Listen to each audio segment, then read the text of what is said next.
the history of Clue, the movie. Clue celebrates its 40th anniversary this year, so let's take a look. In 1981, producer Deborah Hill acquired the rights to the Parker Brothers murder mystery game Clue to turn it into a movie.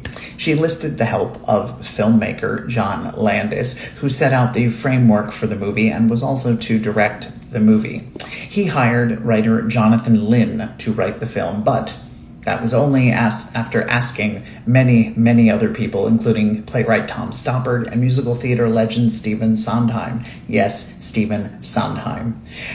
Anyway, Jonathan Lynn wrote the movie that we know and love, and as they got toward production, John Landis dropped out. He decided that he wanted to direct another movie instead, Spies Like Us, leaving Jonathan Lynn to not only write the movie, but also direct it and cast it. For the most part, the cast that we see today and know and love were the people that Jonathan Lynn wanted, with a few exceptions. Miss Scarlet. Leslie Ann Warren played her in the film, but originally it was played by Carrie Fisher. She dropped out 2 weeks before filming began because she went to rehab for drugs and alcohol. The other two exceptions, Wadsworth, played by Tim Curry. Obviously iconic, but originally he was to be played by Rowan Atkinson, who we know as Mr. Bean. But eventually Lynn settled on Tim Curry. And last was Mr. Body, Lee Ving as Mr. Body.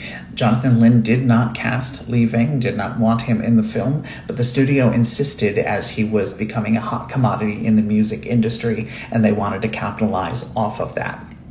They filmed the movie that we know and love actually with 4 endings instead of the 3 that we know. The 4th, Wadsworth killing everyone, not as funny. So they scrapped that 4th ending. The movie debuted in 1984 and was a huge flop.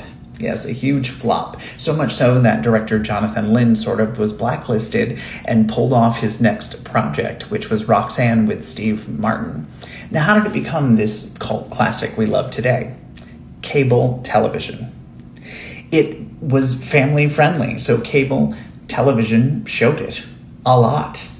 And so it gained this cult following, so much so that it has spawned a musical, a stage version that is currently touring, and so many other things. And that is the history of Clue, the movie.